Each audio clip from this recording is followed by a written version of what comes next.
ఓం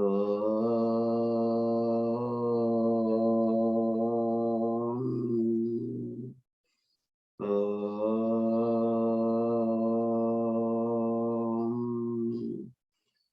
గణానాం త్వా గణపతిగుం హవామహే కవిం కవీనాముపమశ్రవస్తమం జ్యేష్ఠరాజం బ్రహ్మణాం బ్రహ్మణస్పత ఆనశృణ్వన్నోతిభిः సేదసాదనం ప్రణో దేవి సరస్వతి వాదేవిర్వాజనీవతి దీనామవిత్రయవతు గణేశాయ నమః సరస్వత్యై నమః శ్రీ గురుభ్యో నమః హరి ఓం ఓం విశ్వం దర్పణ దృశ్యమాన నగరీ తుల్యం నిజాంతర్గతం పశ్యన్నాత్మని మాయయా బహిరివోద్భూతం యథా నిద్రయా యత్సాక్షాత్కురుతే ప్రబోధ సమయే స్వాత్మానమేవాద్వయం తస్మై శ్రీ గురుమూర్తయే నమ ఇదం శ్రీ దక్షిణామూర్తయే హరి ఓం. సకల దేవతాతీత స్వరూపులు భగవాన్ శ్రీ శ్రీ శ్రీ సత్సాయిబాబా వారి పాదపద్మములకు శతకోటి నమస్కారాలు తెలియజేసుకుంటూ, అట్లాగే సత్సంగంలో పాల్గొంటుంటే అందరి శ్రోతలకి సాయిరాం చెప్పుకుంటూ ఈరోజు ఈ సత్సంగాన్ని ప్రారంభం చేసుకుంటున్నాము. మనము యోగ వశిష్టంలో ఆఖరి చాప్టర్స్ లో ఉన్నాం. మనము ఇక్కడ ఏం జరుగుతుందంటే, వశిష్ఠ మహర్షిని రాములు వారు అనేక రకాలుగా ప్రశ్నిస్తున్నారు. స్వామి, మొదటి నుంచి డిస్కషన్ అంతా బ్రహ్మం పైన, జగత్ పైన, జీవుని పైన డిస్కషన్ జరుగుతూ వస్తుంది. స్వామి, జగత్తులో అనుభవాలు జీవునికి స్వప్నము, జాగ్రత్త, సుషుప్త వ్యవస్థల ద్వారా జరుగుతున్నాయి కదా అనుభవాలు. అవి కూడా రకరకాల విభిన్న రీతిలో జరుగుతున్నాయి కదా. మరి వాటి ప్రాముఖ్యత ఏంటి, తర్వాత వాటి స్వరూప స్వభావాలు ఏంటివి, అవి సత్యమా, సత్తా, అసత్తా అనేక విషయాలు ఆయన క్లారిఫై చేసుకోవడం జరుగుతూ వచ్చింది. అట్లాగే ఇది జగత్ అనేది అసలు ఉందా లేదా, మొదటి నుంచి అనేది జగత్ భావం అనేది ఒక మిథ్య అని చెప్పుకుంటూ వస్తున్నాడు వశిష్ఠ మహర్షి. మంచిదే స్వామి, కానీ ఏదైతే ఈ మనసు ఇంద్రియ స్వరూప స్వభావంలో ఉన్నటువంటి జీవుడికి ఏ రకమైన జగత్ యొక్క ప్రభావం ఏర్పడుతూ వస్తుంది కదా, కాబట్టి ఇది లేదని చెప్పుకోవడానికి ఇంకా కాస్త ఈశమాత్రంగా రాముల వారిలో శ్రీరామచంద్రమూర్తిలో అనుమానాలు ఉన్నాయి ఇంకా. సో అవి కూడా వాటికి సందేహాలు నివృత్తి చేసుకోవాలి. తర్వాత వీటన్నిటికీ కారణం ఏంటి? మహర్షి ఎంతసేపు ఉన్న ఆత్మజ్ఞానం అని చెప్తున్నాడే, తత్వజ్ఞానం అని చెప్తున్నాడు కదా, అదొక్కటే మార్గమే, వేరే మార్గమే లేదు. తద్వారా బ్రహ్మం యొక్క స్వరూపాన్ని తెలుసుకోవాలని చెప్తున్నాడు కదా, అనేక విషయాల ద్వారా, అనేక కోణాల ద్వారా, అనేక దృష్టాంతాల ద్వారా. కాబట్టి ఆ ఆత్మస్వరూపాన్ని మేము తెలుసుకోవాలంటే ఆత్మస్వరూపానికి అననుకూలంగా ఉండేటువంటి ఏమున్నాయి సృష్టిలో, జగత్తులో అంటే, మేము వరకు జీవుడి వరకు ఆత్మస్వరూపం యొక్క జ్ఞానాన్ని తెలుసుకున్నంత మాత్రమన జగత్తులో ఇతరమైనటువంటి అనుభవాలు వస్తున్నప్పుడు ఏం చేయాలి, ఎందుకు ఆ రకంగా అనుభవాలు వస్తున్నాయి అనేది ప్రశ్న. తర్వాత ఇంకా పారమార్థకమైన విషయాలు కూడా చాలా విషయాలు డిస్కస్ చేస్తా అంటారు ఇక్కడ. ఒకటి ఏంటంటే విద్య అంటే ఏంటి, అవిద్య అంటే ఏంటి, తర్వాత జగత్ అంటే ఏంటి, మళ్ళా ఇంకా కాస్త డీప్ అనలైజ్ చేస్తున్నాడు వశిష్ఠ మహర్షి. జగత్ అంటే ఏంటి, చిదాకాశం అంటే ఏంటి, చిన్మాత్రం అంటే ఏంటి, తర్వాత ఈ ఆత్మ అనేది కూడా అనేక రకాలుగా ఏ రకంగా ఈ మహర్షులు కానీ శాస్త్రాలు కానీ విశదీకరించాయి, అనేక కోణాలు ఆత్మను కూడా విశ్లేషించాయి. తర్వాత ఆత్మపరంగా జగత్ యొక్క అనుభవము నిజమా ఏది కాదా, ఏ రకంగా అనుభవం జీవుడికి వస్తుంది, తర్వాత జీవుడిలో కూడా జ్ఞాని అజ్ఞాని ఏ రకంగా ఉంటారు, వాళ్ళ దృష్టి కోణాలు ఏ రకంగా ఆవిష్కరింపబడతాయి జగత్తులో, జగత్ యొక్క దర్శనం ఏ రకంగా జరుగుతుంది, అంటే జీవుడు ఏ రకంగా సాధన చేసుకొని బ్రహ్మం యొక్క స్వరూప స్వభావాలు చేరుకుంటాయంటే, బ్రహ్మ స్వరూపుడు అయితే అనుభవాలు తెచ్చుకుంటాయంటే జగత్తులో పరంగానే చేసుకోవాల్సిందే, కర్మజీవి కదా జీవుడు. కాబట్టి ఈ జగత్ యొక్క సత్యాసత్యాలు కరెక్ట్ గా తెలుసుకొని సంపూర్ణంగా ఆ జ్ఞానాన్ని సంపాదించుకున్నప్పుడు మాత్రమే ఇతను ఆ జగత్తులో ఏర్పడేటువంటి ఈ ఒడిదుడుకులను తట్టుకొని ముందుకెళ్ళగలుగుతాడు, ప్రయాణం చేయగలుగుతాడు, బ్రహ్మస్వరూపాన్ని చేరుకోగలుగుతాడు. కాబట్టి ఇక్కడ ఏదైతే అవిద్య ఉందో ఇక్కడ సకల జీవులను దృష్టిలో పెట్టుకొని వశిష్ఠ మహర్షి రాముల వారు బోధన చేస్తున్నారు. కాబట్టి ఇక్కడ జీవునికి అవిద్య ఉందయ్యా, అవిద్య అనేది ఎలా తొలగించుకోవాలా.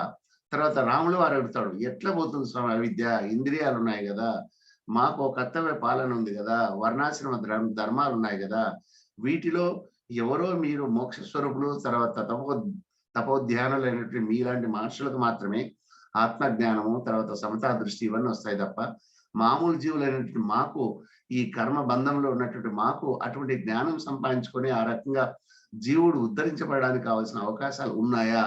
ఈ ఇంద్రియాలను ఏ రకంగా జయించాలా? మనస్సు అనేటువంటి రతికుడు ఏం చేస్తున్నాడు? ఇంద్రియాలని ప్రపంచమయంకి వదిలేస్తున్నాడు. ఆ వాసనలతో అనేక రకంగా ప్రలోభాలకు లోనవుతున్నాడు. తర్వాత అష్ట కష్టాలు పడుతున్నాడు. తర్వాత జన్మ పరంపరలు సాగుతూనే ఉన్నాయి.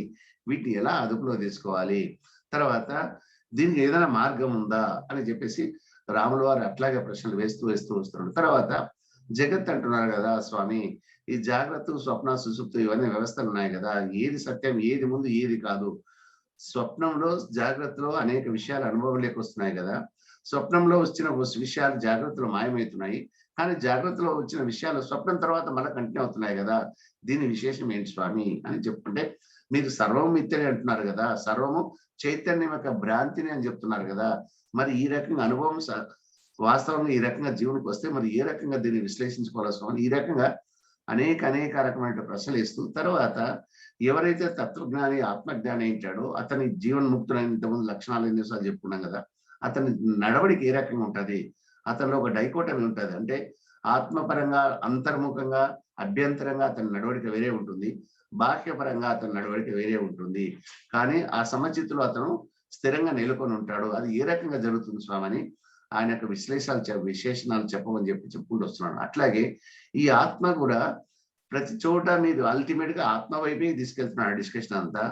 ఆ జీవస్వరూపం కానీ, లేకుంటే జగత్ స్వరూపం కానీ, లేకుంటే బ్రహ్మస్వరూపం కానీ, అల్టిమేట్ గా ఆత్మపరంగానే మీరు ఈ ఈ సంభాషణని ఆవిష్కరిస్తున్నారు కదా. ఆత్మలో ఏ రకమైన విశ్లేషణలు ఉన్నాయి స్వామి? ఆత్మ ఆసక్తి ఏంటి, అనాసక్తి ఏంటి, ఆత్మ అనాసక్తి ఏంటి అని నాలుగు రకాల ఆత్మ విశ్లేషణలు ఉన్నాయి కదా స్వామి. అవి శాస్త్రం ఆ రకంగా బోధిస్తుంది కదా, వాటి వివరాలు చెప్పండి స్వామి. ఈ రకంగా అనేకమైనటువంటి సందేహాలు నివృత్తి చేసుకుంటూ సంపూర్ణమైన జ్ఞానం కోసం జీవుడికి బోధించడానికి ఇక్కడ ఈ రోజు డిస్కషన్ జరుగుతూ వస్తుంది. సో మొట్టమొదట మనకు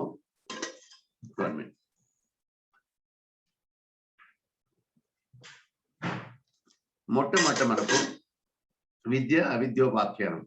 అంటే ఫస్ట్ మనము జీవుల్లో ఏముంది, ఎందుకు ఈ భ్రమలు ఇవన్నీ జరుగుతున్నాయంటే, వాస్తవంగా బ్రహ్మస్వరూపుడే జీవుడు, కానీ ఆ రకమైన భ్రమతో జగత్ భ్రాంతితో ఏం చేస్తున్నాడు? బ్రహ్మ స్వరూపాన్ని ఏమరుస్తున్నాడు? ఎందుకు? అవిద్య. సో అవిద్యను అత్యంత శీఘ్రంగా తొలగించాల్సిన అవసరం ఉందని చెప్తున్నాడు. కాబట్టి ఇది ఎలా ఉందంటే, జీవుడు ఆహార పదార్థాలు తీసుకుంటాడు కదా, అవేమైతాయి? ఆహార పదార్థాలు జీర్ణమై తర్వాత అవే ఒక జీవ స్వరూపంగా ఏర్పడతాయి. అట్లాగే ఈ జగత్తు కూడా ఏమైతుంది? అది కూడా ఒక ఉపభోగమే, చిదాకాశం. యాక్చువల్ సర్వము చిదాకాశం మొదటి చెప్పుకుంటూ వస్తున్నాం కదా. ఈ జగత్ అనేది కూడా ఒక ఉపభోగమే. ఈ ఉపభోగం ఏదైతే చిదాకాశానికి ఉపభోగం చేయి, అవన్నీ ఏం చేస్తాయి? ఈ ద్రష్ట యొక్క ఉపభోగం. చిదాకాశంలో ద్రష్ట, చిదాకాశంలో ద్రష్టుంటా కాబట్టి ద్రష్ట యొక్క ఉపభోగమే. కనుక సాక్షి చైతన్య చిద్రూపం కంటే వేరైన ఏది లేదయ్యా, జగత్ అనేది లేదని చెప్తాడు. కాబట్టి ఈ జగత్తు కూడా ఎప్పుడైతే చిదాకాశం అంటే సముద్రంలో నీళ్లు ఉన్నాయి, నీళ్ళలో అలలు ఉన్నాయి, అలలో నీళ్ళే అని చెప్తాం, చిదాకాశం అని చెప్తాం. జగత్ తస్మాత్ నభః శాంతం నేహ నానాస్తి కించన. కాబట్టి ఈ జగత్తులో చిదాకాశం ఏదైతే ఉందో అది ఏకాత్మతగా ఉంది. ఇది ఏమంటుండో నానాతత్వం అనేది జగత్తులో ఏ రకంగా నీకు దర్శనం అవుతుందో అది కించెత్తు కూడా లేదయ్యా. నువ్వు చిదాకాశాన్ని ఎప్పుడైతే దర్శించుకుంటావో అది ఏకత్వంతోనే ఉంది. చైతన్యం సర్వదా ఏకరూపమై ఉంటుంది తప్ప నానా రూపాలు ఉండవు దానికి. తర్వాత ఇది నానా రూపాలు ఏదైతే నీకు దర్శనం అవుతున్నాయో స్థిరస్వరూపం కాదు, అది అనాత్మనే అవుతుంది. అంటే నీకు ఎప్పుడైతే సృష్టిలో జగత్తులో నానా విధమైన రూపనామాలు నీకు దర్శనమై గోచరిస్తున్నాయో అది అనాత్మపరంగా నువ్వు దర్శిస్తున్నావు అని చెప్పే విషయాన్ని తెలుసుకో. ఏ రకంగా అయితే జలంలో తరంగాలు, రుద్భవాలు ఇవన్నీ నువ్వు వాటి అలాగా వేరే రకంగా దర్శనం చేస్తే ఏమైతుంది? అట్లా నీటి కాకుండా అది కరెక్ట్ గా దృష్టి. అట్లాగే ఇక్కడ కాబట్టి ఇది ఏం చేస్తుంది? చైతన్యం తన రూపరహిత చిత్స్వరూపాన్ని త్యజించకై ఈ రకంగా అనేక దృశ్యాలను జగత్తులో దర్శించుకుంటుంది. కానీ సత్యం ఏంటి? అది ఏకత్వమే, నాన్న కాబట్టి ఈ సాక్షి నిజాత్మ చిస్వరూపమే ఉంది. అంటే ఒక ఆత్మ ఉందయ్యా, సాక్షి స్వరూపంగా నీకు ఒక ప్లే రోల్ చేస్తుంది. అప్పుడు ఏం చేస్తుంది, బయట నీకు అనేక రకాల దర్శనం అవుతుంది, కానీ అంతర్ముఖ దర్శించేది కానీ ఏకమే, ద్రష్ట ఏకమే. కాబట్టి అది ఏకాత్మత స్వరూపమే, వేరే లేదు. చైతన్యం అనేది ఏకత్వంగానే ఉంటుంది.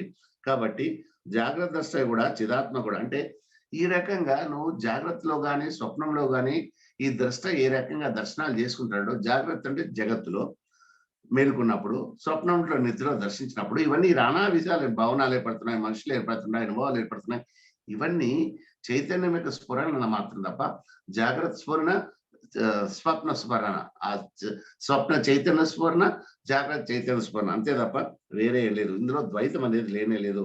కాబట్టి మొట్టమొదట మనం అనుకున్నాం కదా, సృష్టి ప్రళయం అప్పుడు జగత్ లేదు, ఇప్పుడు లేదు, తర్వాత కూడా లేదు. ఇదంతా ఈ జగత్ అనేది నీకు ఏదైతే భావం నీకు వస్తుందో అదంతా ఒక భ్రాంతి మాత్రమే అని చెప్పుకుంటూ వస్తున్నాడు. తర్వాత ఏమంటాడు, అది కానీ నీకు ఈ దృశ్యపరంగా చూస్తే సత్యమైన దానిగా అనిపిస్తుంది. కాబట్టి కానీ అది సత్యం కాదు. అంటే ఇది అజ్ఞాన దృష్టితో, అనాత్మ భావంతో చూస్తే ఈ జగత్తులో యొక్క దృశ్యభావంతో ఘనీభూతంగా అనిపిస్తుంది. జ్ఞానపరంగా చూస్తే అంతా చైతన్య స్వరూపమే కదా అని చెప్పేసి ఆ ఏకాత్మత భావంతో నీకు దర్శనం అవుతుంది.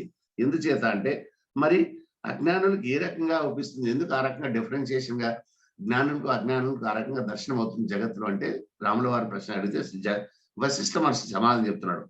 తజ్ఞ జ్ఞయో తయోరంత ప్రతిపత్తవుతూ యత్ స్థితం నా బోద్ధం వక్తుం తే జాని తస్తో పరస్పరం. అంటే ఎందుకు ఆ రకంగా వస్తుందంటే, అంతర్దృష్టి బహిర్దృష్టి అనేది రెండు ఉన్నాయా.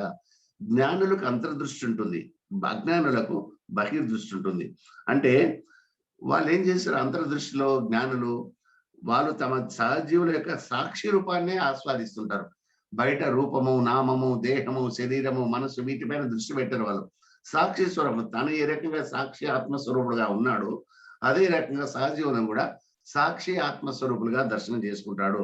కాబట్టి చెక్కు చెదరని ఆనందాన్ని అనుభూతి చేసుకుంటాడు. అజ్ఞానులు అట్లా కాకుండా బాహ్య దృష్టి ఉంటారు. అంటే వాళ్ళకి ఏముంటది, దేహపరంగా, మనోపరంగా, బుద్ధిపరంగా, చిత్తపరంగా, అహంకారపరంగా వాళ్ళు ఈ రకంగా ఆ కోణంలో వాళ్ళు దృష్టి సారించింటారు. కాబట్టి వాళ్ళకి భేదం వస్తుంది.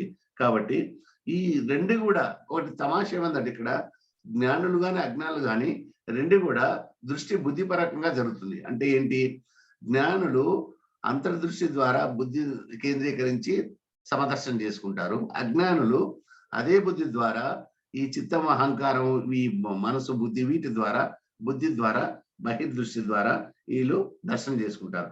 కాకపోతే ఆ బుద్ధి అనేది, అందువల్ల బుద్ధి కామన్ లేదు, బుద్ధి అంశం కరెక్ట్ ఉంది కానీ కామన్ పనిచేయడం లేదు, అది ఆపోజిట్ డైరెక్షన్ పనిచేస్తుంది. కాబట్టి వాళ్ళ బుద్ధి ఎప్పుడు కలవదు. కాబట్టి జ్ఞానులకి అజ్ఞానాలకి సమన్వయం, వాళ్ళ ఆలోచన విధానంలో సమన్వయం కుదరడం కూడా చాలా కష్టం అంటారు. కాబట్టి ఈ శబ్దార్థములు జగత్తులు ఎలా ఉన్నాయి, వాటి బుద్ధి ఎందు స్థితి ఉన్నాయి. మనకు జగత్తులో శబ్దాలకి అర్థాలకి బుద్ధి ఎందు ఉన్నాయి. కాబట్టి ఇంకో విషయం ఇది, జ్ఞానులు భ్రాంతి రహితులు, అజ్ఞానులు భ్రాంతి సహితులు. అంటే భ్రాంతి చేత వాళ్ళు ఏమరపాటు పొందరు జ్ఞానులు, భ్రాంతి చేత ప్రభావితమవుతారు అజ్ఞానులు. కాబట్టి జ్ఞాని యొక్క బుద్ధి సదా స్థిరమై ఎప్పుడూ మేల్కొనే ఉంటుంది. అజ్ఞాన బుద్ధి అట్లా కాదు. అంటే జ్ఞాన బుద్ధి ఆత్మతత్వం వైపు సిద్ధిస్తుంది, అజ్ఞాని అట్లా కాదు. అజ్ఞానం అంతా జగత్ పైన ఉంటుంది. జ్ఞాని దృష్టి అంతా పరమాత్మ వైపు ఉంటే అజ్ఞాని దృష్టి జగత్ పైన ఉంటుంది.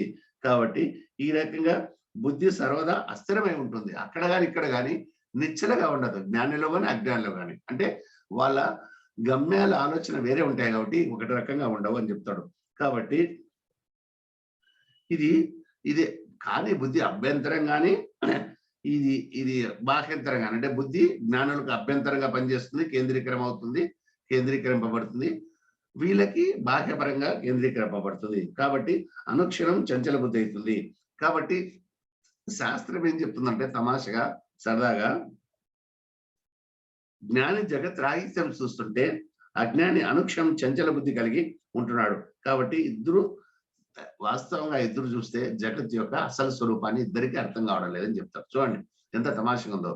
ఆ బుద్ధి అనే అంశం ద్వారా జ్ఞాని యొక్క దృష్టి అంతర్ముఖంగా ఉంటుంది, అజ్ఞాని యొక్క దృష్టి బహిర్ముఖంగా ఉంటుంది. జ్ఞాని యొక్క దృష్టి సమదర్శనం ఉంటుంది, అజ్ఞాని యొక్క దృష్టి భేద దర్శనం ఉంటుంది, అజ్ఞాని దృష్టి జగత్ పైన ఉంటుంది, జ్ఞాని దృష్టి ఆత్మతత్వం ఉంటుంది. ఈ రకంగా ఎందుకు ఈ రకంగా ఆ భేదభావం వస్తుంది, వస్తువు కానీ జగత్ యొక్క భేదభావం దర్శనం అవుతుందంటే ఇది కారణం అని చెప్తాడు. కాబట్టి ఇది ఏదైనా కానీ ఒకటి గుర్తుంచుకో, అది జ్ఞాని గాని అజ్ఞాని గాని ప్రతి ఒక్కరు భగవంతుడు ఒక అంశాన్ని ఇచ్చాడు. ఏంటంటే ప్రజ్ఞ ఇచ్చాడు, ద్రష్టత్వం ఇచ్చాడు కదా. ఆ ద్రష్టత్వం ఏంటంటే స్వప్నంలో కానీ జాగ్రత్తలో కానీ ఏంటంటే అది అది అది కామన్ ఎలిమెంట్స్ కామన్, దాన్ని ఉపయోగించుకునే విధానం వేరే ఉండొచ్చు కానీ ఎలిమెంట్స్ కామన్ ఉన్నాయి. కాబట్టి అలా ఆలోచిస్తే నీకు యాజ్ ఇట్ ఈస్ గా నీకు ఏది ఉపయోగపడినప్పుడైతే నిర్వికారం నిరాకారమైనటువంటి బ్రహ్మము అందరికి కామనే ఉంది. కానీ వాళ్ళు ఉపయోగించుకునే దాన్ని బట్టి దృష్టి బ్రహ్మంపై కాకుండా జగత్ పైన వెళ్తుంది అజ్ఞానులకి. కాబట్టి ఇది విషయము. కాబట్టి ఈ దేహమే నేనే భావన ఎప్పుడైతే అజ్ఞానులకు వస్తుందే దేహాత్మతాభావం వల్ల, కాబట్టి అది ఆ రకంగా అభిమానం అనేది ఆత్మాభిమానం కావాలి కదా, దేహాభిమానం కాకూడదు. కాబట్టి దేహాత్మతాభావం కాదు కదయ్యా, ఆత్మాభిమానం కావాలి అని చేసి అక్కడ డిఫరెన్సియేషన్ వస్తుందని చెప్తున్నాడు. ఇది ఎలా ఉందంటే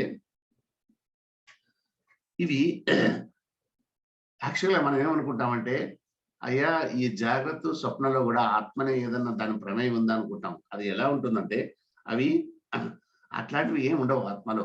ఎందుకంటే చెప్తారంటే కదా, ఒక వెదురు బొమ్మను చీల్చినప్పుడు ఒక రకమైన సౌండ్ వస్తుంది, సరళమైన సౌండ్ వస్తుంది.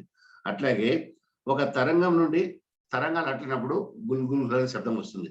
తర్వాత అగ్ని యందు రగిలేటప్పుడు చట్ చట్ అని శబ్దం వస్తుంది. వాయువులో కూడా ఓర్ అని శబ్దం వస్తుంది. అవి యాక్చువల్ శబ్దాలు ఉన్నాయా? లేవు.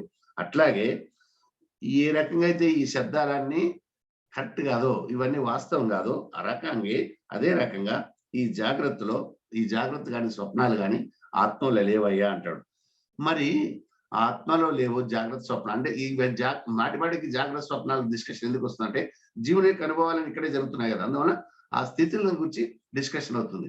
సరే స్వామి, అవి ఎట్లా బయలు పెడుతున్నాయి అంటాడు శ్రీరామచంద్రమూర్తి. కాబట్టి మనం చెప్పుకున్నాం కదా, స్వప్నాంతర్గతం ఏ రకంగా అవుతుంది, ద్రష్టయే స్వప్నాంతర్గతంగా అతనికి ఏవైతే అనుభవాలు ఉన్నాయో అతని అనుభవాలే ఆ రకంగా ఒక చమత్కారంగా రూపురేఖలు చేసుకుని స్వప్నంగా దర్శనం అవుతుంది. అట్లా అది స్వాత్మ చైతన్యమే సృష్టి నుండి అంటే ఈ ఆత్మ యొక్క చైతన్యం ఏ రకంగా అయితే సృష్టిలో జగత్ రూపంగా స్ఫురిస్తుంది. అయితే అట్లా కాకుండా నీకు ఆత్మపరంగా చైతన్య పరంగా నీకు దర్శనం లేకుంటే జగత్ లేదు, సత్తు లేదు, అసత్తు లేదు. అట్లాగే ఇది ఏదైనా కూడా అంటే అర్థమేది, నువ్వు దేన్నైతే దర్శిస్తున్నావో అది ఆత్మపరంగా దర్శిస్తున్నావు కదా, అప్పుడే సత్తు అవుతుంది. అంటే అర్థమైంది, ఆత్మ అంటే ఎవరు? జీవుడే కదా. మరి జీవుడైతేనే జగత్తు. సో జీవుడికి జగత్తుకి ఏం భేదం లేదా అని చెప్తున్నాడు. కాబట్టి ఇదంతా పరమార్థ సత్త యొక్క చైతన్యం ఉంది. ఆత్మ ఎవరు? పరమార్థ సత్త. కాబట్టి పరమార్థ సత్య యొక్క చైతన్యం ఉంది. దీని విశ్లేషణ ఏదంటే, అయ్యా ఈ స్వప్నము జాగ్రత్త అంటావు కదా, ఇవన్నీ ఎట్లా స్వాత్మ అంటే స్వప్నదర్శయే స్వప్నాంతర్గత వ్యవహారూపంగా సాధికం కూర్చున్నాడు కదా. అంటే స్వప్నంలో స్వప్నదర్శ ఏ రకంగా అనుభవాలు తెచ్చుకుని స్వప్నాలను కంటున్నాడో, స్వప్న యొక్క విశేషాల అనుభవానికి తెచ్చుకుంటున్నాడో, అట్లాగే స్వాత్మ చైతన్యమే సృష్టాది నుండి జగద్ రూపంగా స్ఫురిస్తుంది.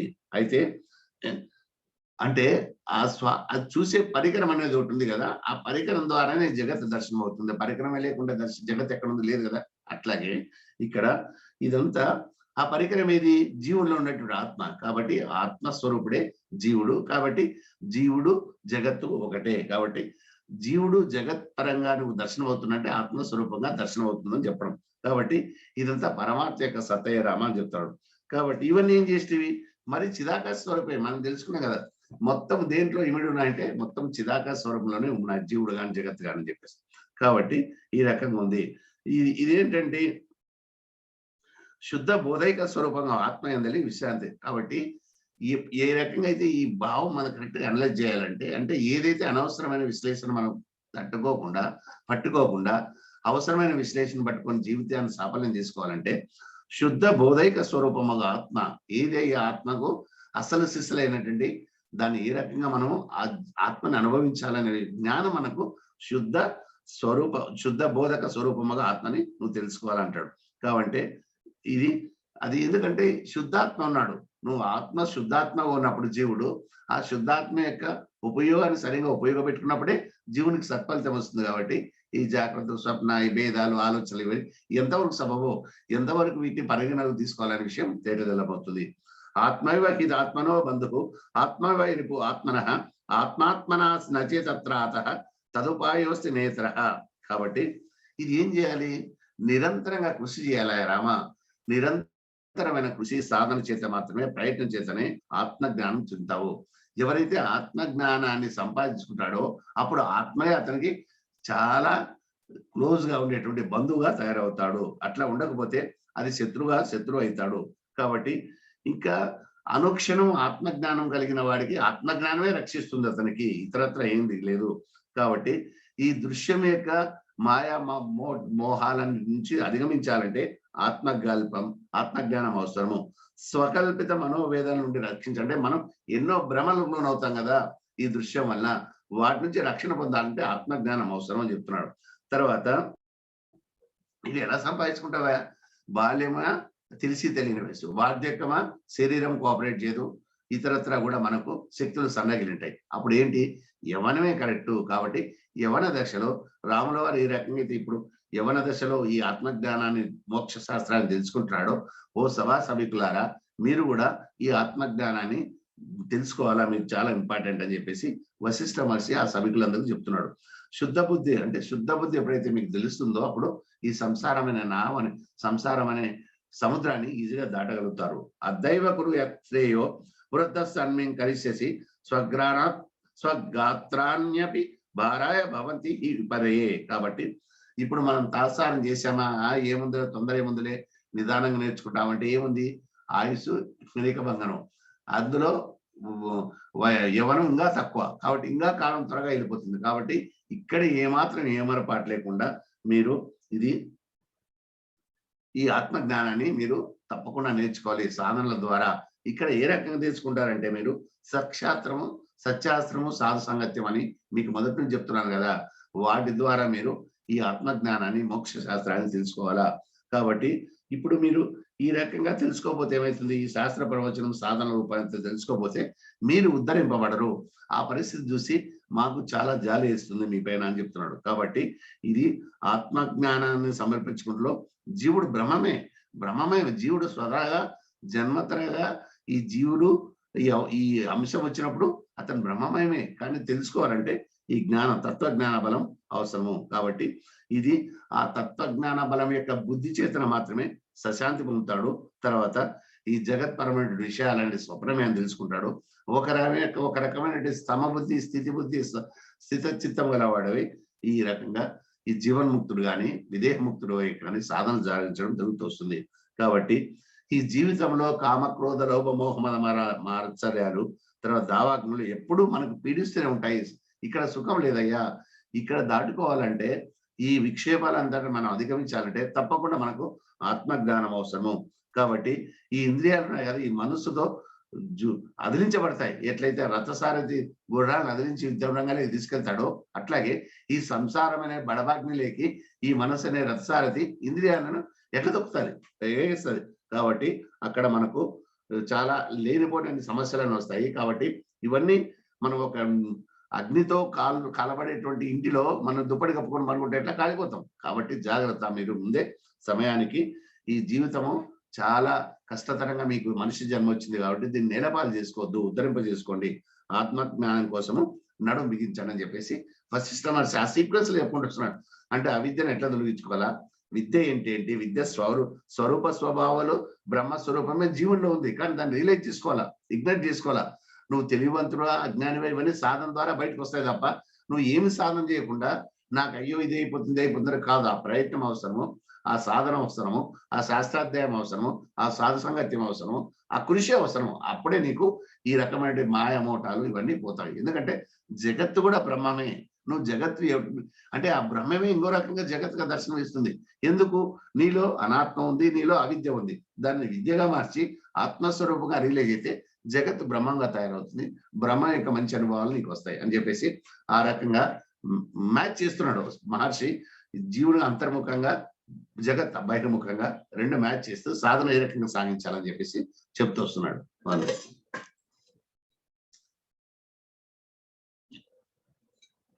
తర్వాత రాములు వారు అడుగుతారు, స్వామి మీరు చెప్పేది కరెక్టే, అవిద్య దొరకాలి మాకు. అవిద్య అంటే ఏంటది? అవిద్య మేము ఏదైతే అవిలేషణీయం కాదో వాటి మార్గంలో వెళ్తాం, ఎందుకంటే తెలియదు.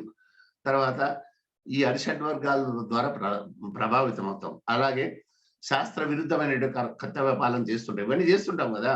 కాబట్టి వినా ఇంద్రియ జయేనేదం నాత్మత్వం ఉపశామ్యతి తదింద్రియాన్ని జీయంతే కథం కథయేమే మునే.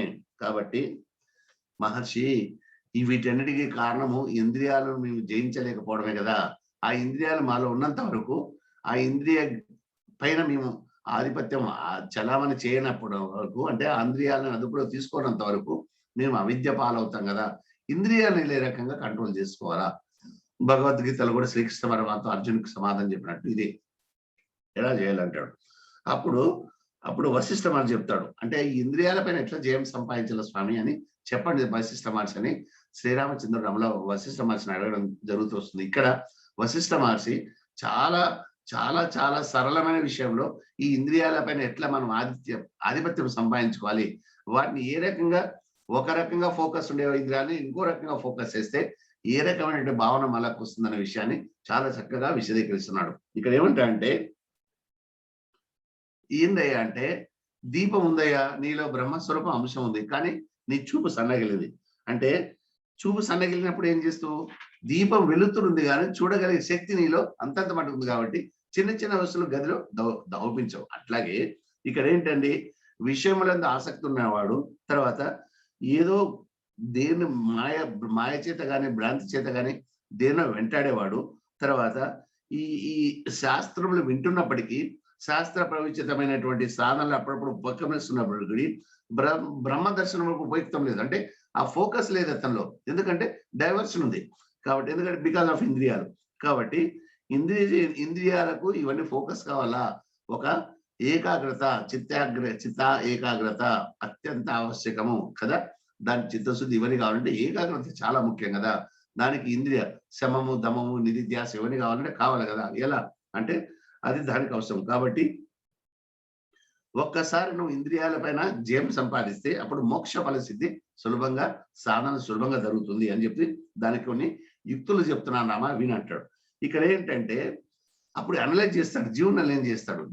జీవతత్వాన్ని అనలైజ్ చేస్తే ఏమవుతుందంటే, జీవుడు స్వతహాగా చిన్మాత్ర స్వరూపుడే ఆయన. అయితే చిత్తమునకు ప్రాప్తించే విషయాలకు అతని చిత్తము ఆయా విషయాలకు ఆధీనంగా కూర్చుండే బట్టి ఇతని చిత్ స్వరూపుడు అనుకుండా జీవుడు అని పిలుస్తున్నాము. కాబట్టి భేదం ఇక్కడ అంటే, ఏదైతే మంచి దృష్టి లేకుండా మంచి చిత్ స్వరూపుడుగా ఉన్నటువంటి జీవుడు ఏం చేస్తాడంటే, ఆ చిత్ స్వరూపంలో ఉన్నటువంటి జీవుడు ఈ గుణాలు మంచి ఉన్నాయి, కానీ భగవంతుడు తెలివితేటలు అన్ని ఇచ్చాడు, భగవంతుడు అన్ని విఘ్నత ఇచ్చాడు, కానీ దృష్టి ఏదైతే మనకు దృష్టి బహిర్ముఖంగా ఉందో ఆ దృష్టి ఏమైతుంది, జగత్పరంగా వస్తుపరంగా ఉంది. కాబట్టి ఆ చిత్స్వరూపుడు తన యొక్క చిత్తం ద్వారా బహిర్ముఖంగా వస్తు సముదాయం పైకి, భోగభాగ్యాల పైకి, విషయ భోగాల పైన దృష్టిని కేంద్రీకరిస్తున్నారు. కాబట్టి అతను చిత్స్వరూపుడు పోయి జీవుడు అవుతున్నాడు. అంటే జీవుడు చిత్స్వరూపుడుగా ఉండాల్సినది పోయి చిత్స్వరూపుడు జీవుడుగా మారుతున్నాడు. ఎందుకంటే చిత్తము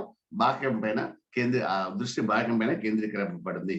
కాబట్టి ఇప్పుడు ఏమైతుంది, చిత్తవృత్తిచే వ్యాపింపబడిన వాడి జగత్ విషయములందు సంకల్పిస్తున్నాడు. అప్పుడు జగత్ విషయంలో తలదూర్చడం మొదలుపెడుతుంది. కాబట్టి అప్పుడేమైతుంది, తన చిస్వరూపం చిన్మాత్రం ఏమరుస్తున్నాడు అంటే తన యొక్క నిజ స్వరూపాన్ని మరుస్తున్నాడు. ఎప్పుడైతే జగత్పరమైనటువంటి విషయాలంపటాలో తలదూరుస్తాడో చిత్తం ద్వారా తన చిస్వరూపాన్ని మరుస్తున్నాడు. కాబట్టి అక్కడ ఆసక్తి అక్కడ డైవర్ట్ అయిపోయింది. కాబట్టి ఇప్పుడు ఏం చేయాలి అంటే, ఆ చిత్తాన్ని బాహ్యకారత్వం నుంచి చిత్తమును బ్రహ్మకారముగా మలసాలి. అది అంటే స్వామి చెప్తాడు కదా, సత్యసాయి వారు ఏం చెప్తారా, అయ్యా కీ ఉంది ఆయన దగ్గర, తాళం చెవు లెఫ్ట్ తిప్పితే నీకు ఏమైతుంది, లోకం కానొస్తుంది, రైట్ తిరిగితే భగవంతుడు కానొస్తాడు. అంటే నీకు ఎలా తిప్పుతావు నువ్వు ఆలోచించుకో, చిత్తం అదే ఇక్కడ.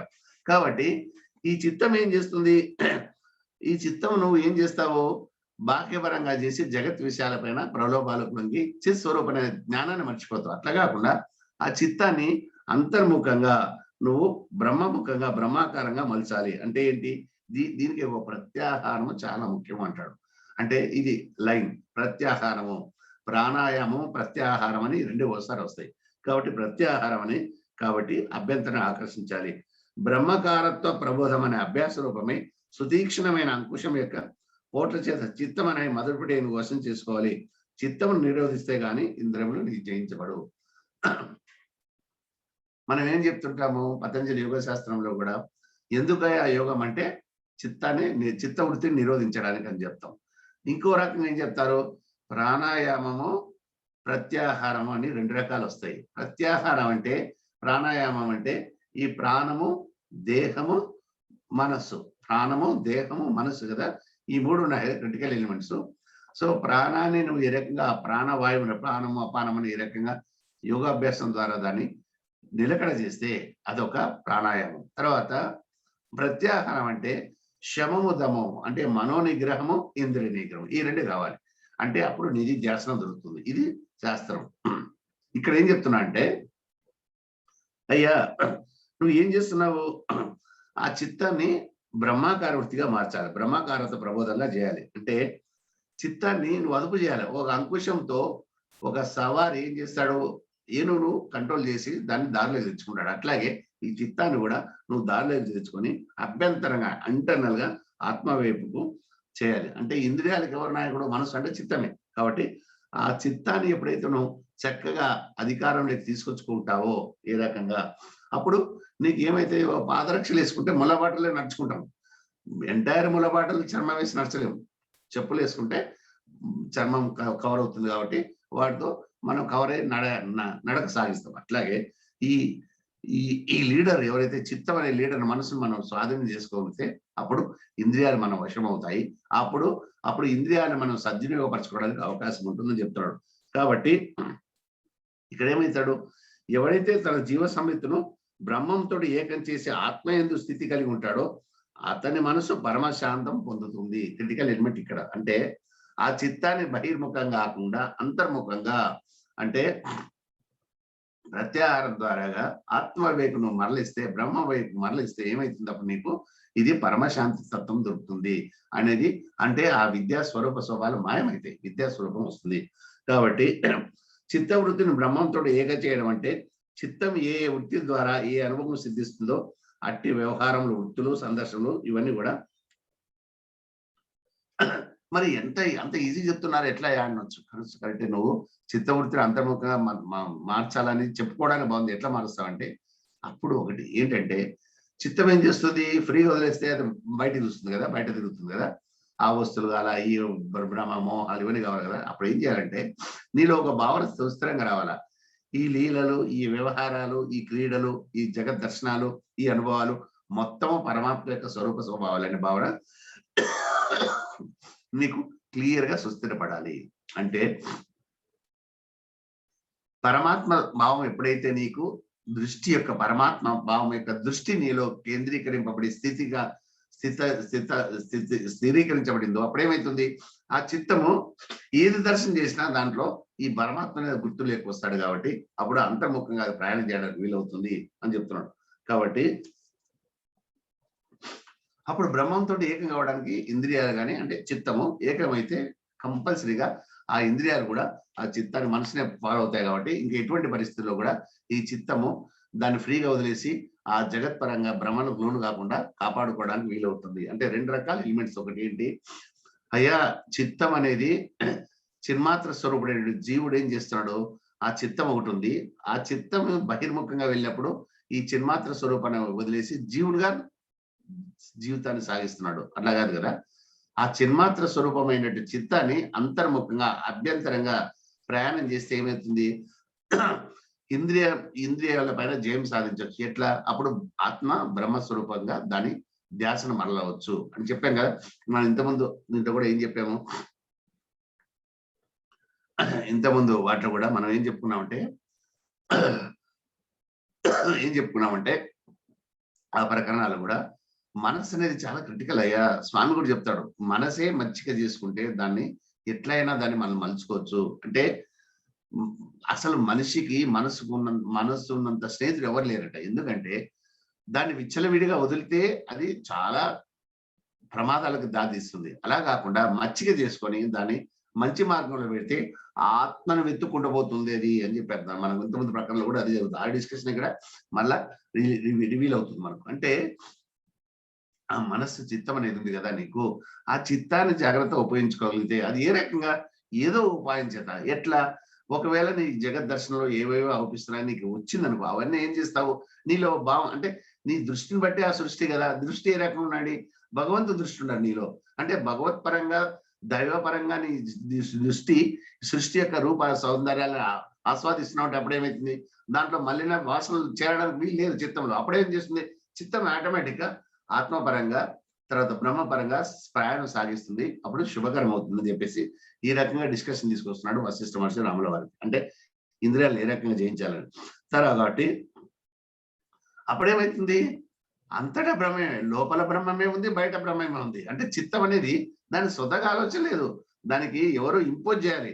అది ఎవరు ఇంపోజ్ చేస్తే ఆత్మ చేయాలి. ఆత్మ డల్ అయినప్పుడు ఏం చేయాలి, నువ్వు ఒక భావన సంకల్పం చేసుకొని ఆత్మపరంగా దాన్ని ఇగ్నైట్ చేస్తే అప్పుడు బయట కానీ ఇంటర్నల్ కానీ దాని పరివ్యూ ఎప్పుడైతే దాని ఫోకస్ ని మనం ఫిక్స్ చేస్తాం, ఏం జరుగుతుంది అప్పుడు బయట కానీ ఇంటర్నల్ కానీ అంత బ్రహ్మమైన భావన దానికి వచ్చేసేప్పుడు అవి ఆ పరమాత్మనే నా మనోబుద్ధులు కానీ తర్వాత దేహం అనే దృశ్యం కానీ అంతర్ముఖం కానీ మొత్తం పరమాత్మనే అనే భావన దానికి క్లియర్ గా ఏర్పడుతుంది. కాబట్టి ఈ ఈ ఈ ఎక్సర్సైజ్ ఏదైతే ఉందో, ఈ సాధన అయితే ఏదైతే ఉందో, ఈ ప్రక్రియ అయితే ఏదైతే ఉందో అయితే వశిష్ఠ మహర్షి చాలా గొప్పగా చెప్తున్నాడు. అయ్యా ఈ రకంగా మనస్సును ఆస్వాదన చేసుకొని ఇంద్రియాలపైన జయం సంపాదించిన సాధన ఏదైతే నేను ఇప్పుడు రివీల్ చేస్తున్నానో, ఇది ఏం చెప్తాడంటే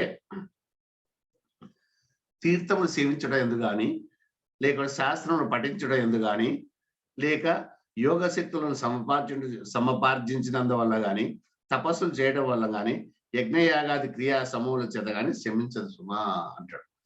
అంటే ఈ మనస్సు అనేది ఎంత చంచలమైనదో చిత్తం అనేది చెప్తున్నాడు. అయ్యా నువ్వు యజ్ఞయాగాదులు చేయి, లాభం లేదు.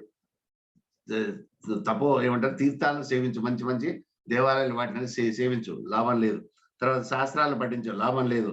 యోగ శక్తులను ఆర్జించు, లాభం లేదు. తపస్సు చేయి, లాభం లేదు. కానీ ఈ సాధన ద్వారా నీకు ఇది చాలా సులభతరంగా నీ ఆధీనంలో వస్తుంది. మనసు ఆధీనంలోకి వస్తుంది, చిత్తం ఆధీనంలోకి వస్తే నీకు ఈ జ్ఞాన సిద్ధి అంటే ఈ విద్య యొక్క అవిద్య తొలగిపోవడము, విద్య ప్రకాశించడం జరుగుతుంది అని చెప్తున్నాడు. అంటే ఆ ఇంద్రియ యొక్క జయాన్ని తొలగి నువ్వు విద్యను ప్రకాశింపజేయాల జీవుడు. అంటే ఈ మోహమాయమైనటువంటి జగత్ యొక్క దృష్టిని పరమాత్మ దృష్టితో జీవుడు ఆస్వాదించినప్పుడు మొత్తము బ్రహ్మమే, ఇంటర్నల్ బ్రహ్మమే, బహిర్ముఖ బ్రహ్మమే. కాబట్టి దానికి డిఫరెన్స్ ఏం లేదు. అది పరిపరి విధాల ప్రయాణించి నీకు ఆపదలు తెచ్చిపెట్టదు రామా అని చెప్తున్నాడు. కాబట్టి అది అంటే అది ఏ రకంగా చిత్తు బయట నీకు ప్రయాణం చేస్తుందో ఆ బ్రహ్మ సమితికు దీనికి లయం చేయాలి. కాబట్టి ఇవన్నీ కూడా పరబ్రహ్మ స్వరూపం ఎప్పుడైతే దానికి ఆ రకంగా ఉంటుందో ఇంకా ఏముంటుంది అంటే ఈ ఏ రకంగా భావన రావాలి, పరమాత్మ ఏ రకంగా రకరకాల స్వరూపాలు స్వభావాలతో నాకు దర్శనం ఇస్తున్నాడయ్యా. కాబట్టి వాస్తవానికి నా బుద్ధి కనిపించేదంతా పరమాత్మ ప్రదర్శనమే అని నిజాభ్యాసము అనే ప్రాపంచిక విషయాలు. కాబట్టి ఈ నిజమైన అభ్యాసం ఇది యాక్చువల్గా అప్పుడేమవుతుంది, ఈ ప్రాపంచిక వాసనల నుంచి మనం బయటపడుతున్నాము. అప్పుడు యాక్చువల్గా అది స్వరాజ్యం అంట జీవునికి, అది స్వరాజ్యం. ఆ చిస్వరూపునికి స్వరాజ్యం అంటే స్వరాజ్యం ఎప్పుడు వచ్చింది ఆ జీవుని కంటే ఇప్పుడు వస్తుంది. ఇంద్రియాలపైన జయం సంపాదించాలా, మనసును ఆధీనంలో ఉంచుకోవాలా, సమస్తము దైవ ప్రాప్తమని ఆలోచించాలా, దృష్టిని ఆ రకంగా పెంపొందించుకోవాలా, బ్రహ్మపరమైన ఆలోచన కేంద్రీకరించుకొని సాధన చేయాలా, అది స్వరాజ్యం అని చెప్తున్నాడు వశిష్ఠ మహర్షి. కాబట్టి ఈ రకంగా అంటే మరి అంటాడు స్వామి, మరి రాముల వారు అడుగుతాడు, ప్రశ్న వేస్తాడు, స్వామి మీరు చెప్పేది బాగుంది, ఇది బాగానే ఉంది, కానీ మాకేముంది, జీవులము వర్ణాశ్రమ ధర్మాలు ఉన్నాయి, కర్తవ్య పాలన ఉంది మాకు. తర్వాత ఈ ఇంద్రియాలను జయించగలిగేటువంటి శక్తి సామర్థ్యాలు కానీ స్ఫూర్తి కానీ మనలో ఎంతవరకు ఉంది. కాబట్టి జితేంద్రియం ఇటువంటి మీరు చెప్పేదంతా జితేంద్రియ సాధన, అదే మీ ఇలాంటి మహర్షులకే సాధ్యమవుతుంది, కానీ మా లాంటి లౌకిక వ్యవహారాల్లో తలములుకుని వెళ్ళినటువంటికి ఎట్లా సాధ్యమవుతుందని చెప్తాడు. అంటే ఏమంటే ఈ కర్తవ్యాలు అనేకంగా మేము చేసుకోవాలి కదా స్వామి జగత్తులో, ఈ కర్తవ్య పాలనలో మాకు ఈ రకంగా జితేంద్రియంగా సాధన చేయడం అని రాముల వారు డౌట్ ఎక్స్ప్రెస్ చేస్తున్నాడు. అక్కడ వశిష్ఠ మహర్షి మళ్ళా క్లారిఫై చేస్తున్నాడు, అయ్యా రామ, స్వధర్మ నిరతి, ఇది అడ్డలైన్. స్వధర్మ నిరతి అంటే నీ ధర్మాన్ని నువ్వు పాటించు. స్వధర్మ నిరతి అనేది అది వాస్తవానికి విఘ్నులు పరమాత్మను చేరు మార్గంగా అభివర్ణిస్తున్నారు. అయ్యా, నీ ధర్మం నువ్వు చేస్తే అంటే నీకేదైతే ఈ ఏమంటారు వర్ణాశ్రమ ధర్మాలు నీకేదైతే విధించబడినాయో శాస్త్రం కానీ ఇతరత్ర కానీ, ఆ వర్ణాశ్రమ ధర్మాన్ని నీకు విధించిన వర్ణాశ్రమ ధర్మాన్ని నువ్వు సక్రమంగా విధి నిర్వహణ చేస్తే అదేమవుతుంది? పరమాత్మను చేరు మార్గంగా వాళ్ళు వర్ణించారు. కాబట్టి స్వకీయ వర్ణాశ్రమ ధర్మం యొక్క విష్కామపూర్వకమైన నిర్వహణ పరమాత్మ సాన్నిధ్యం సులభతరం చేస్తుంది. అంటే ఏదైతే నీకు ఈ నిష్కామ కర్మ భావం ద్వారా నువ్వేం చేయాలి? నీ వర్ణాశ్రమ ధర్మం ఏదైతే నీకు చెప్పారో దాన్ని చేస్తే ఏమవుతుంది? పరమాత్మ యొక్క సన్నిధానికి నీ దగ్గర చేరుస్తుంది. కాబట్టి అది తృష్ణారాహిత్యాన్ని కలిగిస్తుంది. ఆ విషయాలపైన అంటే విషయాలపైన మోహాన్ని కలిగించదు. కర్మ ఏమంటారు మనం ఈ నిష్కామ కర్మ అంటున్నాం కాబట్టి ఈ రకంగా స్వధర్మ వ్యవహారాలు పరమాత్మను చేరే సోపానాలు ఉండగా నిరోధకాలని ఎందుకు భావిస్తావు? అయ్యా, నేను ఇంత బిజీగా ఉంటాను కదా, నేను ఇంత కర్మలు చేయాలి కదా, నాకు ఇవన్నీ ఎక్కడ సాధన అవుతుంది, ఇవన్నీ ఎక్కడ కరెక్ట్ కాదు. ఎందుకంటే నువ్వు ఏదైతే సాధన చేస్తున్నావో నీకు ఏదైతే ప్రిస్క్రైబ్ డ్యూటీ ఉందో వర్ణాశ్రమ ధర్మం ద్వారా నీవు ఆ దృష్టిని సక్రమంగా చేస్తే ఏ రకంగా భావంతో నిష్కామ భావం చేయాలి. తర్వాత ఈ ఉండకూడదు ఏదంటే తర్వాత తృష్ణారాహిత్యం, ఒక మమకారం ఉండరాదు. ఆ రెండు ద్వారా నీ కర్మలు నువ్వు సక్రమంగా విధిస్తే అది నీకు భగవంతునికి దగ్గరగానే చేస్తుంది తప్ప దూరం చేయదు. అది ఎటువంటి పరిస్థితుల్లో అది అడ్డం కాదు, అది నీకు ఆటంకం కాదని చెప్తున్నాడు. కాబట్టి సర్వధర్మ విరుద్ధములైన పదార్థములందు కోరికను త్యజిస్తూ స్వధర్మమును దైవ సమానంగా దర్శిస్తూ క్షమ సంతోషమును సముపార్జించు ఎవరుంటాడో అతడు జితేంద్రుడు అని అనడానికి సందేహం లేదు. కాబట్టి ఈ రకంగా మనకి ఏదైతే కర్మ మనకు ప్రతిపాదించబడిందో జగత్తులో లేకుంటే మన జీవనంలో అది దైవ సమానంగా తృష్ణారాహిత్యంగా నిష్కామ కర్మ భావంతో మనం చేసుకుంటూ పోతే అతను జితేంద్రుడే అంటారు రామా, వేరే ఏం లేదు అని చెప్తాడు ఇక్కడ. కాబట్టి ఆ పాయింట్ కూడా క్లారిఫై చేస్తున్నాడు. కానీ మనోశమం అంటే మనోశమనం అంటే ఏంటి? ఈ మనసు పరకంగా ఏదైతే విభిన్న భావనలు చేస్తాం కదా, మనసు ఇది వాడు ఇది వాడిది వీడని ఆ భేదభావంగానే ఆ రకంగా తక్కువ భావనలు చేసి ఆలోచన చేస్తాం కదా. అభ్యంతర సవితకు ఆ సజీవుని కేవలం అంటే అప్పుడు ఏమైతుంది? ఆ జితేంద్రుని దృష్టి ఏ రకంగా ఉంటుందంటే అంతర్ముఖంగా అతని దృష్టి సహజీవుల పట్ల ఏమైతుంది? నేనే రకంగా చిత్ స్వరూపంలో ఆ జీవులు కూడా అట్లా చిత్ స్వరూపులే అంటారు. బాహ్యపరంగా సహజీవులు దర్శనం చేసినప్పుడు ఏమవుతుంది?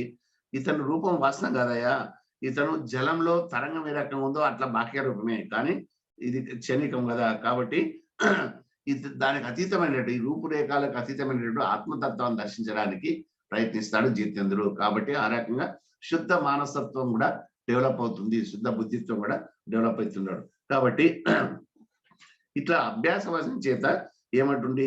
అందరూ ఆత్మస్వరూపులే అనే భావన నీకు రెండు రకాలు నువ్వు బెనిఫిట్ అవుతున్నావు ఇంద్రియాలను చేయించుకుంటూ, తర్వాత నీ బుద్ధి కూడా శుద్ధాత్మగా శుద్ధ పరిణామంగా తయారవుతుంది. కాబట్టి అందరూ మమాత్మ స్వరూపులే, అందరూ మమ స్వరూపులే అని చెప్పి అంటే సర్వాంతరామి ఆత్మ నేను అంటే నాలో ఏదైతే ఆత్మ ఉందో ఇది సర్వాంతరంగా వ్యాపించినది, అందరూ మమాత్మ స్వరూపులే మమ స్వరూపులే అనేటువంటి ఆత్మ దృష్టి ఇది కరెక్ట్. ఆత్మ దృష్టి ఉన్నప్పుడు ఇంద్రియాల యొక్క ప్రభావం ఏముండదు, మనసు యొక్క ప్రభావం ఉండదు. అంటే ఏదైతే లీడరో ఏదైతే గైడెన్స్ ఇస్తుందో దానికి ఆత్మ దృష్టి దానిపైన ఫోకస్ ఇచ్చి దాన్ని ఎంపవర్ చేస్తే నీకు ఇవన్నీ తొలగిపోతాయి. సంవిత్ ప్రయత్న సంరోధ మన స్వాయన ముజ్జతి చేత చపలోన్ముఖం వివేకమనుదావతి. కాబట్టి అంటే ఏంటి? నువ్వు ఏ రకంగా సహజీవులని ఈ బుద్ధి మనో దేహము దృశ్య రూపంగా భాగస్వామిత్తి నేను కాదని నువ్వు భావిస్తున్నావు, అట్లే వాళ్ళు కూడా అంతే కదా. కాబట్టి అఖండము అప్రమేయము నిత్యము నిర్మలము యథాతథము సర్వజగత్తు వాస్తవ స్వరూపము అగో అంత సమిత్ నేను. కాబట్టి ఏ రకంగా అయితే ఈ ఆత్మపరంగా అంత ఏకాత్మక స్వరూపంగా భావించబడింది కాబట్టి వ్యాపించబడింది కాబట్టి ఆ స్వరూపం నేను అన్నప్పుడు అంతర్ సంవేదనాహం. కాబట్టి ఆ అంతర్ యొక్క బుద్ధి ఏదైతే ఉందో మనకు అంతా పరమాత్మ చెందినదే, పరమాత్మ స్వరూపమైన భావన మనకు ఎప్పుడైతే ఈ ఎక్సర్సైజ్ ద్వారా మనం డెవలప్ చేసుకుని ఆ సాధనలో సఫలీకృతం అవుతామో మనకు ఈ భేదభావం పోతుంది. వీరట్టివారు వీరెట్టివారు అనే భావన పోతుంది. కాబట్టి అప్పుడు ఏమైతుంది, జితేంద్రుడు అవుతాడు. అంటే ఈ జితేంద్రుడు అంటే ఇంద్రియాలను అదుపులో పెట్టుకోవడం ఏంటి, ఇంద్రియాల యొక్క వాసనలు ఏవైతే డెవలప్ అవుతాయో జగత్తులో ఉన్న కంట్రోల్ కావాలి. ఎట్లయితే ఈ రకమైన అభ్యాసం చేత అవుతాయని చెప్పి అంతరంగ సాక్షి దృష్టిని ఇది అంటారు. అంతరంగ సాక్షి దృష్టి ఇదంతా ఈ సాధన అంతా అంతరంగ సాక్షి దృష్టితో కాబట్టి ఉంటుంది. ఏదే అంటే అంతరంగ సాక్షి దృష్టి ఎప్పుడైతే ఈ ఇంద్రియాలను బహిర్ముఖంగా వదిలేసి వాసనల పరంగా దాన్ని దుర్వినియోగం చేయడం కాకుండా సద్వినియోగం చేసుకోవాలి. అంటే పరమాత్మ పరంగా దర్శిస్తూ ఆత్మ దృష్టి పెంపొందించుకోవాలి. కాబట్టి ఇక్కడ ఏమైతుంది, మళ్ళా సేమ్ వస్తుంది. ఎలా వస్తుందా, ఒట్టిగా రాదు కదా. సాధుజన సంగత్యం కానీ సాక్షాత్రములు కానీ చదవడము, ఇదే సత్య బ్రహ్మ మాత్రంగా విశ్వసిస్తున్నాడు. అంటే ఏదైతే జగత్ కానీ ఇతర పరం కానీ దర్శనం అవుతుందో సహజీవులను కానీ సహజీవకోటిని కానీ దర్శించినప్పుడు జీవుడు ఏమైతుంది, ఇదంతా మొత్తం సత్య బ్రహ్మ మాత్రంగానే జితేంద్రుడు వీక్షిస్తున్నాడు. కాబట్టి నువ్వు ఏదైనా భేదభావం ఉంటే మృగ దృష్టిలో నీళ్లు లేవు కదా, అట్లా ఉంది కదా ఈ భావం అంతా, ఇదంతా మాయ అని చెప్పేసి పైపైన కొట్టేస్తారు. అతను తెలుసు కదా.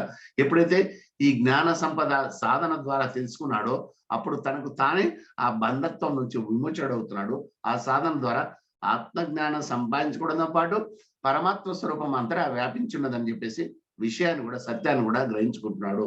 కాబట్టి ఈ రకంగా అనేక రకమైనటువంటి మనకు లాభాలు ఉన్నాయి రామని చెప్తున్నాడు.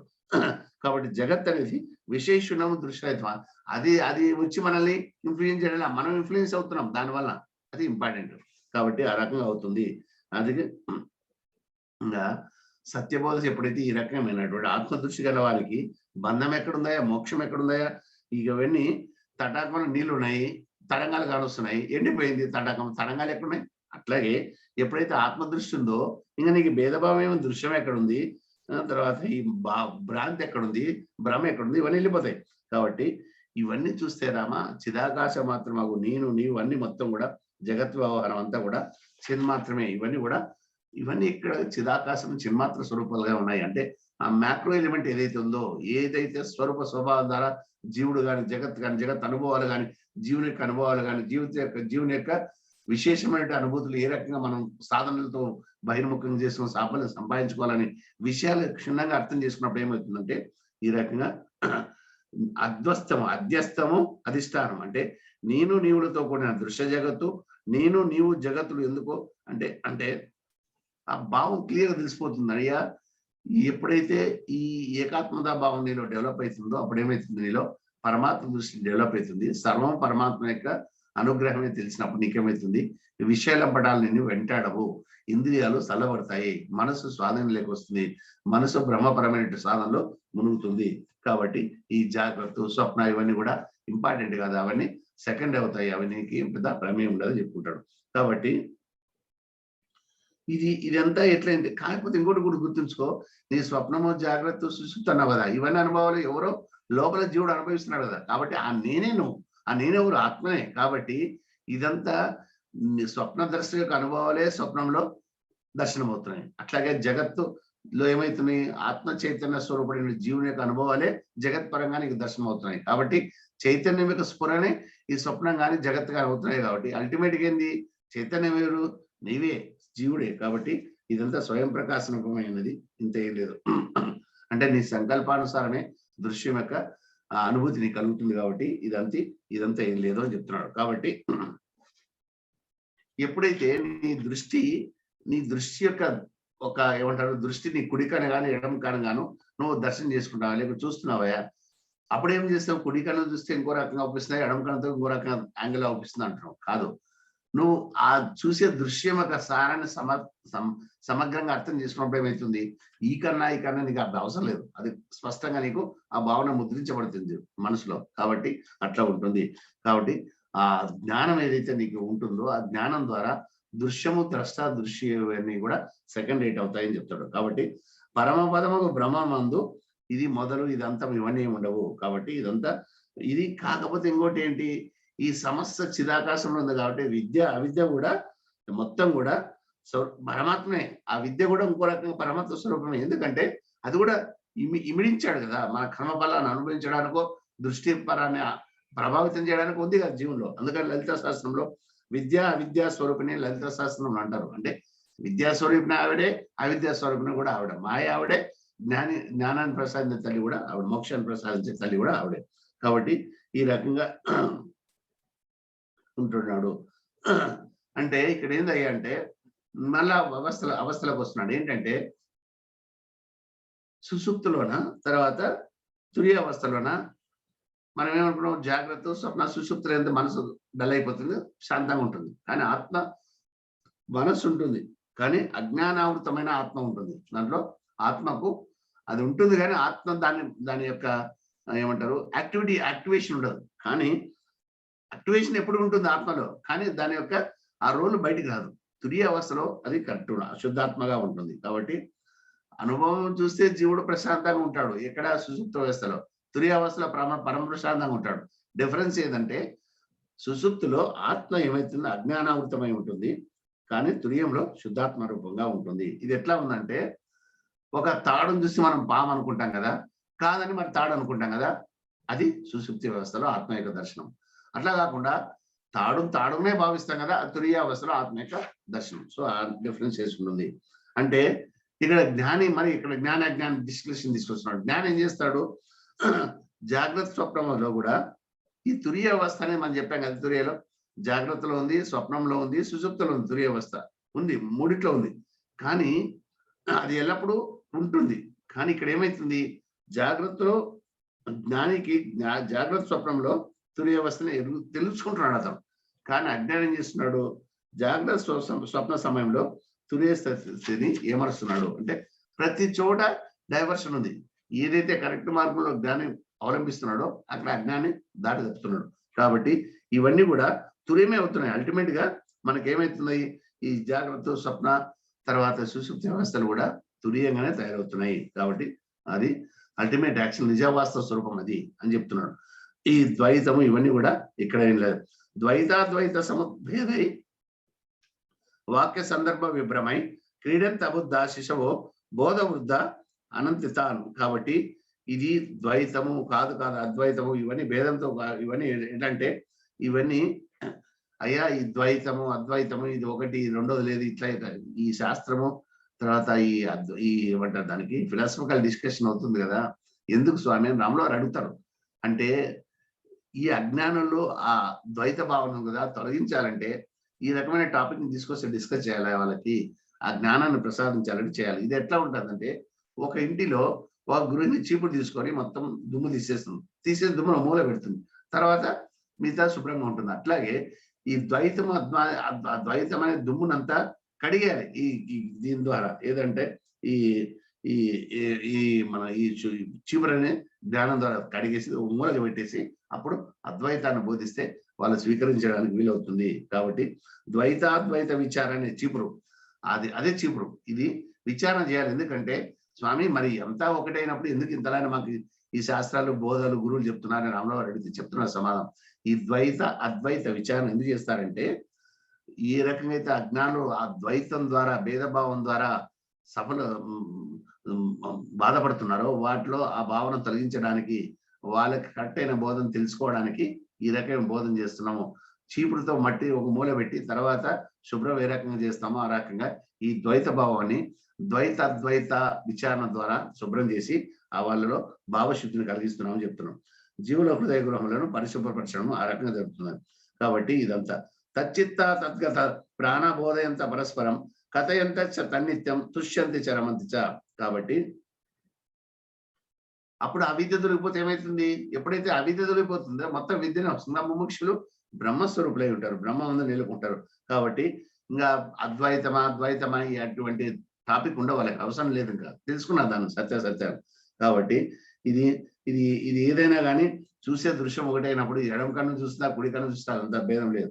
కాబట్టి ఇదంతా ఆత్మవస్తుపరంగా తెలుసుకున్న తర్వాత ఇంకా ఏం లేదు. కాబట్టి ఈ ముముక్షులు ప్రాణ మనసు అన్నింటి కూడా బ్రహ్మమందు నిలుపుకొని బ్రహ్మం గురించే పరస్పరం బోధించుకుంటూ నిత్యం బ్రహ్మం నందే క్రీడిస్తూ పరమానంద స్వభులై ఉంటారు. కాబట్టి ఆ రకంగా ఆ భేద దృష్టి ఎప్పుడైతే వాళ్ళలో తొలగిస్తామో ఈ చర్చ ద్వారా, ఈ బోధన ద్వారా, ద్వైత అద్వైత చర్చ ద్వారా, విషయాంశాల ద్వారా వాళ్ళలో క్లారిటీ వచ్చిన తర్వాత సమస్తం బ్రహ్మస్వరూపం అని వాళ్ళలో విషయం స్థిరీకరించబడి దాన్ని మన జప ధ్యానాల ద్వారా మనం చేసుకొని సంతోషంతో వాళ్ళు ఇంకేం అడుగుతారు, ఇంకెవరైనా పోయి మళ్ళా స్వామి ద్వైతం అద్వైతం అంటే వాళ్ళు ఏం చెప్తారు సమాధానం తెలుసా? మీరు అసలు విషయం తెలుసుకోవాలంటే మేము చెప్తా ఉంటాం అంటే ఆ స్థితి చేరుకుంటారు, తెలుసుకుంటారు. కాబట్టి తేసాం సతత యుక్తానాం భజతాం ప్రీతిపూర్వకం జాయతే బుద్ధి యోగోత్సవేన తే అంతే తత్పదం. కాబట్టి అప్పుడు ఈ బ్రహ్మ తత్వాన్ని విచారణ చేస్తూ సేవిస్తూ ఉంటూ ఉండగా క్రమంగా నేను చెప్పినట్టు సారాసార వివేచన బుద్ధి యోగం స్వయంగా దృఢమవుతుంది. చూసారా ఎంత సాధన, ఎంత సింప్లిఫై. ఇదేదో మనకు డబ్బులు పెట్టి యజ్ఞాగాదులు చేయడమా కాదు, కాదు ఇంకేదో ఆడంబరంగా చేయడం కాదు. సాధన, సింపుల్ సాధన. ఆ దృష్టిని మనము సమన్వయం చేసుకోవడం, దృష్టిని సంస్కరించుకోవడం, చిత్తాన్ని సంస్కరించుకోవడం, ఇంద్రియాలను అదుపులో తీసుకోవడం, బ్రహ్మపరమైన ఏవైతే మనకు భగవంతుడు ఆల్రెడీ మనలో ఇచ్చాడో నిక్షేపాలని వాటిని ఉపయోగించుకోవడం ఇదే ఉంటుంది. కాబట్టి సారాసార వివేచన బుద్ధియోగము స్వయంగా దృఢమవుతుంది. అట్లా అంటే మోక్షం అనే బ్రహ్మ పదమును పొందుతున్నారు. కాబట్టి ఈ రకంగా అంటే ఈ మనసు పరంగా ఇంద్రియాల పరంగా వచ్చే సుఖం ఏది కాదయ్యా, ఆత్మ పరంగా వచ్చే సుఖమే బ్రహ్మపదంగా వస్తుంది మనకు. కాబట్టి అటువంటి సుఖాన్ని, ఈ ఆనందాలు చాలా ఉన్నాయి కదా, మనుష్యానందము, దేవానందము, బృహస్పతి ఆనందము, ఇంద్రానందము, ఈ ఆనందాలు అన్నిటికన్నా బ్రహ్మానందము అత్యధికమైనట్లు ఉత్తిష్టమైనది. ఆ బ్రహ్మానందం ఎందుకు చేరుకోలేదు? ఆ బ్రహ్మానందం ఎవరైతే అనుభవిస్తాడో ఇంద్ర పదవులు కానీ బ్రహ్మ పదవులు కానీ ఏ పదవులు ఆయన ఆ ఆనంద స్వరూపుని ముందు పనికిరావయ్యా. కాబట్టి అటువంటి తత్వజ్ఞానం నుంచి అటువంటి ఆనందాన్ని పొందడానికి మీరు ఎందుకు ప్రయత్నం చేయకూడదని వశిష్ఠ మహర్షి ఇక్కడ ఆ సభికుల గురించి చెప్తున్నాడు. కాబట్టి త్రైలోక ఆధిపత్యానందం కూడా నీకు అవసరం లేదు. ఎందుకంటే ముల్లోకాలకి అంతా ఆధిపత్యం ఇస్తా అంటే నాకు వద్దయా, నాకు ఆ బ్రహ్మానందం కావాలంటాం. కాబట్టి ఆ సాధన మీద ఆ బ్రహ్మానందం సంపాదించుకోవడానికి మీరు చేయండి అని చెప్పేసి సభికులని బ్రాహ్మీ దృష్టి డెవలప్ చేసుకోవడానికి కావాల్సిన సాధన సంపత్తిని వివరణ ఇస్తున్నాడు వశిష్ఠ మహర్షి. కాబట్టి ఇది ఎట్లా ఉంటుందంటే తత్వజ్ఞులు ఆ లైన్ లో పడిన వాళ్ళు జీవులు ఎప్పుడైతే ఎప్పుడు విషయాలంపడాలో ఎప్పుడు స్మరణ చేస్తుంటారు, తత్వజ్ఞులు ఏం చేస్తుంటారు తెలుసా? ఎప్పుడు దృశ్యం పడిన ఏదైతే దృశ్యం ఎప్పుడు ఆలోచిస్తుంటారో అజ్ఞానులు జీవులు ఆ దృశ్యం పట్ల వీళ్ళు నిద్రిస్తుంటారట. తత్వజ్ఞులు పట్టించుకోరట. కానీ నిరతిశయముగా ఆత్మ ఎప్పుడు మేల్కొని ఉంటారట. కాబట్టి ఆత్మ అట్టి నిత్య అపరోక్ష నిరతిశానంద రూపమగు మోక్ష రూప స్థితి ప్రయత్నం చేతనే లభించగలదు. కాబట్టి మోక్ష రూపం రావాలంటే ఆ రకంగా ఉన్నది ఆనందాన్ని ఇస్తుంది, ఆ బ్రహ్మానందం ఇస్తుంది. మహాభ్యాసం అనే వృక్షం యొక్క ఫలమే పరమాత్మ పదము కనుక సర్వజీవులారా మీరు ఆ మార్గంలో ప్రయత్నశీలై ఉండండి. కాబట్టి ఈ రకంగా ఈ ఆత్మజ్ఞాన శాస్త్ర పఠనము, విజ్ఞుల ద్వారా ప్రవచనం, ఇవన్నీ కూడా మీకు ఈ సాధనలో చాలా ఉపయోగపడతాయి. కాబట్టి ఇది ఇది ఈ సాధన ఏదంటే యోగ వాసిష్టం అనే ఈ సాధన, వశిష్ఠ రామ సంవాదం అనే ఈ పాఠం మహారామాయణం అంటారు దీన్ని. కాబట్టి ఇది పరమ పురుషార్థముకు మోక్ష బలను ప్రసాదించగల బ్రహ్మదేవుని నిత్య మనోగతమైన ఈ శాస్త్రము వేదము వలె మరలా పఠించాలి, వ్యాఖ్యానం చేయాలి, పూజించాలి. ఈ శాస్త్రం నుండి ఏది లభిస్తుందో దాన్ని ఎదిగినచో జీవుని యొక్క క్రియా జ్ఞానము రెండూ పవిత్రమవుతాయి. చూసారా, ఈ శాస్త్రం ఏం చెప్తుంది? జీవుని యొక్క జ్ఞానానికి కర్మకి పదును పెడుతుంది, పవిత్రం చేస్తుంది. కాబట్టి దీన్ని వశిష్ఠ రామ సంవాదమని, యోగ వాసిష్టం అని, మహారామాయణం అని చెప్తారు. ఇది వేదాంత శాస్త్రంలో ఉత్తమైనది. మీ అందరిపైన గల స్వభావ సిద్ధమైన ప్రేమ చేతనే ఈ శాస్త్రం మేము ముందు ఉంచుతున్నాను. మీరందరూ ఈ శాస్త్ర పఠనం నుంచి ఆత్మానందం పొందాలనే ఉద్దేశం కానీ ఇంకే రకమైన దృష్టి లేదు. ఈ శాస్త్రం పరిశీలించడితే ఈ దృశ్య సమూహ మాయ అని గ్రహించగలరు. కాబట్టి శ్రద్ధాశక్తులతో ఈ శాస్త్రాన్ని విచారం చేయండి. అప్పుడు ఏమవుతుంది? ఎప్పుడైతే ఈ శాస్త్రాన్ని మేము చక్కగా విచారణ చేసి ఆకలింపు చేసుకుంటారో ఏమవుతుంది? ఇతర శాస్త్రాలు చాలా సులభంగా అర్థమవుతాయి అని మీకు చెప్తున్నాడు. కాబట్టి మీరు ఎటువంటి పరిస్థితుల్లో కూడా మీరు ఈ శాస్త్రం పైన కానీ ఇక్కడ ఈ సంవాదంలో జరిగేటువంటి విశిష్టమైన విషయాలపైన కూడా ధ్యాసను పెట్టి అనుష్ఠానం చేసుకుని ఆచరణలో తీసుకెళ్తే మీ జీవితాలు ధన్యమవుతాయి. మీకు అన్ని కూడా ఇంద్రియజయం ఇక్కడే దొరుకుతుంది, తర్వాత ఇక్కడే దొరుకుతుంది. మీరు సపరేట్ సాధనలో అవసరం లేదు. ఏవైతే ఇక్కడ డిస్కషన్లో వచ్చాయో ఆ విషయాల ద్వారా వాటిని సాధనలో అమలుపరచడం ద్వారా సమస్తము శుభకరం అవుతుందని చెప్పేసి వశిష్ఠ మహర్షి సభికులు ఉపయోగించి ఆ రోజు అక్కడితో క్లోజ్ చేస్తున్నాం. తర్వాత నెక్స్ట్ క్లాస్ లో మళ్ళా దాని డిస్కషన్ కంటిన్యూ చేద్దాము. సర్వం శ్రీ సాయిశ్వరార్పణమస్తు. సాయిరాం ప్రవీణ్. సాయిరాం సార్.